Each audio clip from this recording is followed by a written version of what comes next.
한 해 마지막 날 야근을 하면 꼭 챙기던 곳이 있습니다. 제 기자 생활하면서요, 병원이랑 공항인데요, 새해 첫 아기가 잘 자라길, 또 수출 비행기가 무사히 떠서 해외로 많이 팔려나가길 기원하면서 근무를 했던 기억이 있는데요, 출산율이 반등했다는 소식이나 수출 지표가 좋다는 뉴스를 보면 뭔가 좀 마음이 놓입니다. 올 상반기 우리나라의 수출액이 일본을 역대 최소 차이로 따라잡았어요. 올해 처음으로 수출 7천억 달러를 돌파하면서 일본을 추월할 가능성도 크다고 합니다. 60년 전에 100배였던 격차를 뒤집는 거고, 중국과 미국, 독일, 네덜란드에 이어서 세계 5위 수출국에 오르게 되는 거죠. 하드캐리한 게 전체 수출액의 20% 정도를 차지하고 있는 반도체입니다. 이런 수출의 역사에서 빼놓을 수 없는 기업이 있습니다. 또 오늘 주제인 이분이 28살에 대구 서문시장에서 무역업과 내수 유통업을 시작한 게 1938년인데요. 그땐 마른 오징어 같은 건어물, 사과 같은 농산물이 수출 품목이었습니다. 10년 뒤에는 서울 종로에서 본격적인 국제 교역에 나섰고요. 우리나라 종합상사 1호로 지정되면서 지구촌 곳곳에서 상사맨들의 활약이 있었죠. 도쿄 선언 이후에 반도체가 세계로 쭉쭉 뻗어나가면서 우리나라 수출에 천병 역할을 했고요. 그리고 애플의 창업자 스티브 잡스가 이분과 반도체에 대한 이야기를 나누러 한국의 집무실까지 오고요. 신기하죠? 잡스가 엄청 젊을 때였어요. 한 20대 후반? 자, 오늘 주제는요, 오징어부터 반도체까지 포함 이병철 삼성그룹 창업주와 메이드 인 코리아 수출 한국입니다. 미국 시사주간지 뉴스위크가 한국을 다룬 적이 있어요. 한국인들이 몰려온다는 제목의 특집 기사. 표지에 우리 수출품인 라디오와 계산기, 철강, 생선, 셔츠 같은 걸 들고 지구 위를 행진하는 모습이 담겼는데요. 이 해가 수출 100억 불을 달성한 해기도 합니다. 뒷부분에 호암 얘기도 있는데요. 한국에서 가장 성공한 기업인, 40년 전 5천 불의 자금으로 시작한 회사를 10억 불로 키웠고, 국민 총생산의 4.5%, 총 수출고의 6.5%를 맡고 있다고 했습니다. 호암은 2차 세계대전 이후에 기업을 통해서 국가 건설에 이바지해야겠다는 책임감을 느꼈다고 밝힙니다.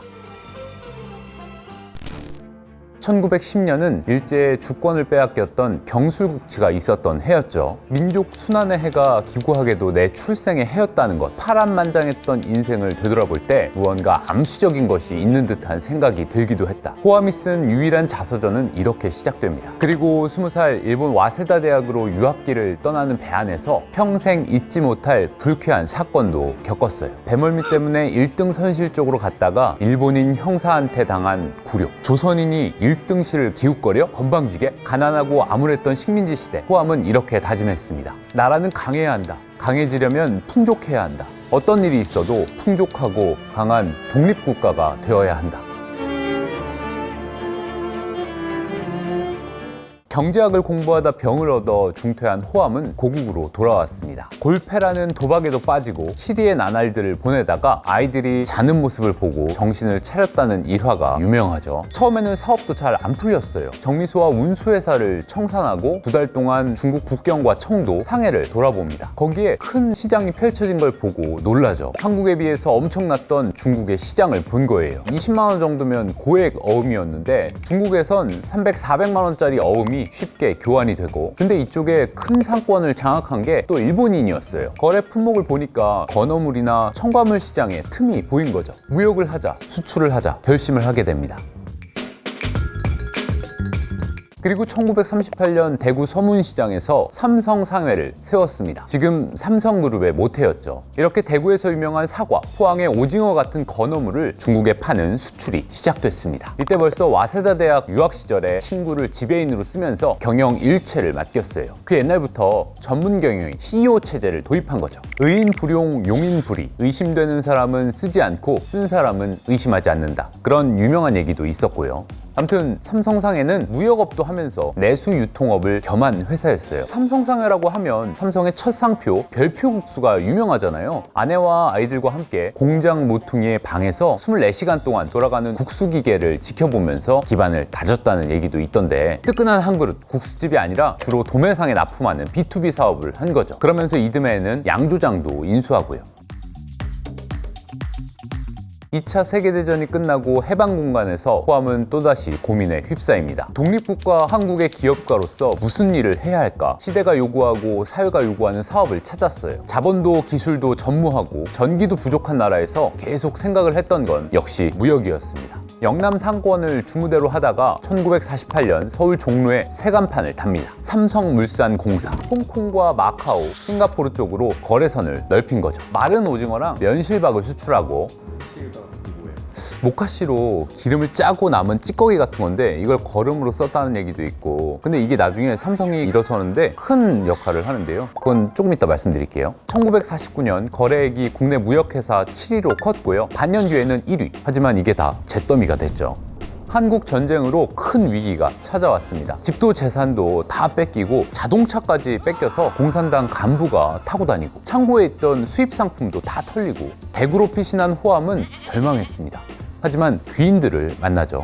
옛 양조장 동료들이 회장님, 그동안 모아둔 자금이 10억 원 정도 됩니다. 그걸로 1951년에 부산에서 삼성물산 주식회사를 만들었어요. 아까 말씀드렸던 면실박이 여기서 다시 등장을 하는데요. 전쟁이 시작하기 직전에 면실박을 배에 태워서 영국으로 수출을 했었거든요. 전쟁통에 이게 어떻게 됐는지 모르고 있었는데, 전쟁이 일어나는 동안 그 면실박을 실은 배가 영국에 도착을 했던 거예요. 무사히. 삼성물산 주식회사를 세우고 이제 다시 거래를 재개해야 되니까 홍콩에 있는 에이전트한테 연락을 했더니, 아까 그 면실박 수출 미수금이 3만 불인데 영국 바이어한테 그때 바로 들어왔고, 지금 제가 갖고 있으니까 바로 회장님한테 쏘겠다, 이렇게 얘기를 한 거죠. 잃어버린 줄 알았던 수출 미수금이 아직까지 살아있었던 거예요. 그동안의 신용 거래가 재기의 발판이 됐고, 삼성물산은 출자금이 1년 만에 20배로 늘어나면서 급성장을 했습니다. 그러면서 수출을 위한 제조업에도 도전합니다. 자원을 갖지 못한 나라에서 살 수 있는 길은 원자재를 수입해서 다양한 상품을 가공해서 수출을 해야 한다는 거였죠.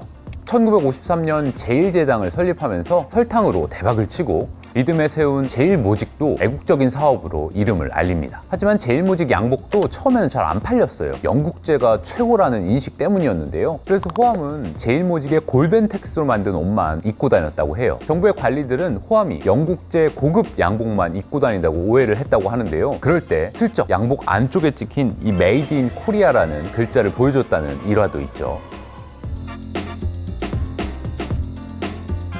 이렇게 사업을 늘리면서 1957년 수출입 실적이 1,500만 달러를 달성했습니다. 삼성이 당시 우리나라 연간 교역량의 3.81%를 차지했다고 하고요. 1960년대 들어서 4.19 혁명과 5.16 군사정변을 거치면서 군사정부가 들어서게 되는데요. 호암이 부정축제자 1호로 몰리면서 여러 가지 위기를 겪게 됩니다. 그리고 호암 인생의 최대 오명으로 남은 사건이 터지죠. 1966년 경향신문이 보도한 삼성 사카린 밀수 사건입니다. 발암물질로 판명되면서 사용이 금지된 조미료였는데 55톤을 건설자재로 둔갑해서 들어온 사건입니다. 호암은 이 사건에 대한 책임을 지고 밀수와 관련된 한국 비료공장을 정부에 헌납했습니다. 이때 국회 오물투척 사건도 있었어요. 장군의 아들 김두한 의원이 국회에서 사카린 밀수 관련한 청문회를 할 때 파고다 공원에서 오물을 퍼다가 국회에 오물을 부어버린 거예요. 아무튼 1960년대는 호암에게 시련의 시기이기도 했지만 이를 극복한 시간이기도 했어요. 1963년 한국일보에 장문의 기고문을 보내는데요. 일주일간 6회분으로 연재가 됐는데 제목은 우리가 잘 사는 길, 5개의 소제목으로 구성이 됐고 60년도 더 전의 일인데 경제 발전에 대한 명확한 인식을 보여줬어요. 절대 빈곤 상태에 있는 후발국가 한국의 현실을 진단하고 바람직한 경제 발전의 전략을 3가지로 압축합니다. 첫째, 공업 우선. 둘째, 수출 중심. 셋째, 외국 자본 유치. 이렇게 대기업으로 출발해서 중소기업으로 내려가자는 거였죠. 1964년 정부는 수출진흥 종합시책을 마련했고 그해 11월 30일 수출이 1억 불 고지를 돌파합니다. 그 11월 30일을 지금까지 수출의 날로 기념하고 있죠. 당시 연두교서라는 게 있었어요. 원래는 미국 대통령들이 하는 거였는데 1964년부터 4년 동안 박정희 대통령도 했습니다. 수출 얘기가 빼놓지 않고 등장합니다. 경제활동의 생명으로 삼겠다. 수출만이 살 길이다. 수출 아니면 죽음뿐. 팔 수 있는 거는 다 팔라. 그때 뭐 거의 종교적인 느낌으로 일을 했던 것 같아요. 조국을 위해서 어떠한 일을 했느냐고 물을 때 우리는 서슴지 않고 조국 근대화의 신앙을 가지고 일하고 또 일하고 일했다고 떳떳하게 대답할 수 있도록 합시다. 정말로 팔 수 있는 건 다 팔았습니다. 코리아 밍크라고 들어봤어요? 예전에 쥐잡기 운동이라는 게 있었어요. 쥐가 너무 많아서 쥐를 잡아다가 또 그 가죽을 수출하는. 그때는 돼지나 토끼 같은 가축들도 수출 역군으로 이름을 올렸어요. 그 와중에 오징어 얘기가 계속 나옵니다. 삼성물산이 1973년 포항 구룡포에 있는 냉동 공장을 인수해서 오징어 수출을 적극 추진했다는 얘기도 있고요.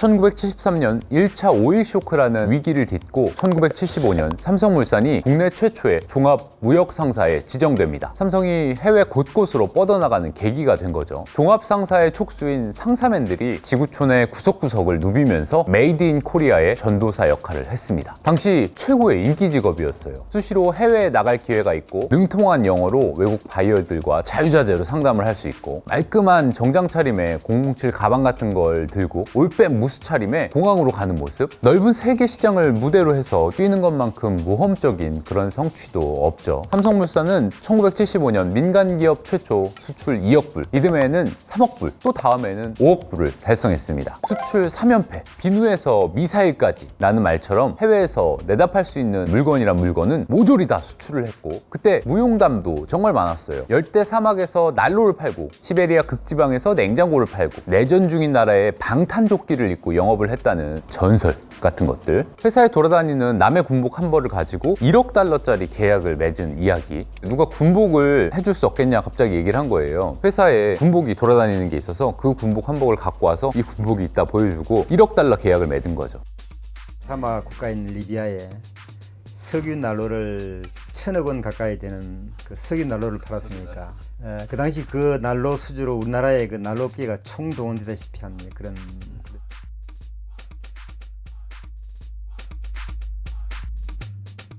그리고 호암 필생의 업적이라고 할 수 있는 전자산업이 있습니다. 사돈기업인 금성사보다 10년 늦게 삼성전자를 세웠죠. JP 회고록에 대통령이 호암을 불러서 조선, 자동차, 전자공업 중에 하나를 해보라고 했다는 얘기도 있던데, 금성사와 대한전선의 반대가 커서 극히 일부만 국내에서 팔고 나머지 전량을 수출하는 조건이 붙었습니다. 삼성 내에서도 우려가 컸는데요. 당장 이익을 기대하기가 힘드니까 또 전자산업이라는 건 해보지도 않았고 기술도 없었고요. 하지만 호암은 수원에 43만 평 부지를 확보하고 36명의 종업원으로 시작을 했습니다. 그게 지금 삼성전자 기흥 캠퍼스예요. 규모가 어마어마하죠. 살아남기 위해서 어떻게 하면 수출을 할 수 있을까 밤낮으로 고민하면서 기술 개발에 매달렸다고 했습니다. 근데 1970년 후반부터 세계가 급속도로 바뀌고 있었습니다. 미국 실리콘밸리를 중심으로 반도체 전쟁이 시작된 거죠.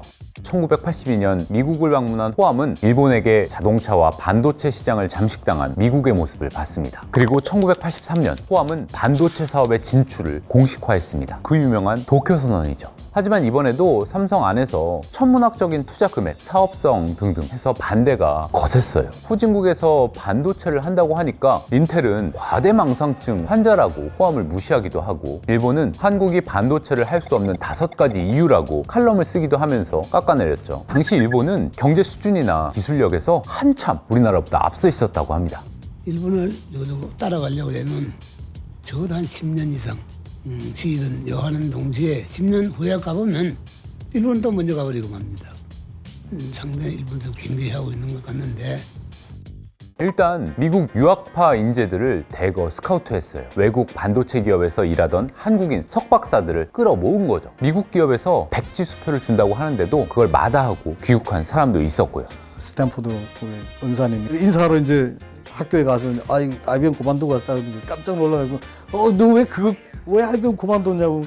내가 말입니다. 일본을 확 삼키려고 I'm going to swallow Japan. 일본을 확 삼켜버리려고 반도체 갖고 한국으로 가려고 왔습니다. 그랬더니 우와 너 정말 웃기는 소리 하는구나 그랬는데, 그리고 반도체 진출 선언을 하고 6개월 만에 국산화에 성공합니다. 64K D램 조립 생산에 성공한 거죠. 3개월 뒤에는 세계에서 3번째로 64K D램을 자체 개발하는데 성공했습니다. 64K D램은 머리카락 굵기 50분의 1 정도의 선을 이용해서 칩을 설계하는 기술이죠. 호기롭게 시작은 했지만 험난한 길이었습니다. 1984년에만 적자 규모가 1,300억 원에 달할 정도였고, 호암이 타계한 1987년까지도 적자였죠. 하지만 이런 계속된 기술 개발로 일본과의 격차를 10년에서 점점 줄여나갈 수 있었습니다. 그리고 1992년 64 메가디램을 세계 최초로 개발하는데 성공했습니다. 가장 중요했던 요인은 1년 내지 2년의 이익을 생각하지 않았던 기업가 정신, 또 그 당시에 한국에 있었던 훌륭한 엔지니어들이 10년 내지 15년 동안 밤낮을 가리지 않고 연구 개발에 매달린 데 있습니다. 그가 생전에 뿌려둔 씨앗이 이후에 꽃을 피우고 열매를 맺은 거죠. 호암이 세상을 떠나기 4년 전, 벌써 40년도 더 된 일인데요. 반도체 진출 선언을 한 그 해입니다. 집무실로 애플의 창시자 스티브 잡스가 찾아온 적이 있어요. 28살의 잡스와 73살의 호암이 반도체를 주제로 대화를 나눴는데요. 할아버지랑 손잡벌인데 둘이 만나서 사진을 찍은 것도 있고, 호암은 이렇게 생각을 했다고 합니다. IBM을 넘어설 인재다. 그리고 잡스가 세상을 떠났을 때 삼성의 한 고위 임원이 당시를 회상하면서 인터뷰한 기사가 있어요. 잡스가 호암에게 경영인으로서의 길을 물었다고 하는데요. 호암이 남긴 당부의 말로 이번 편 마치겠습니다. 지금 하는 사업이 인류에 도움이 되는지 확인하고 항상 인재를 중시하며 다른 기업과 공존 공영 관계를 생각하라.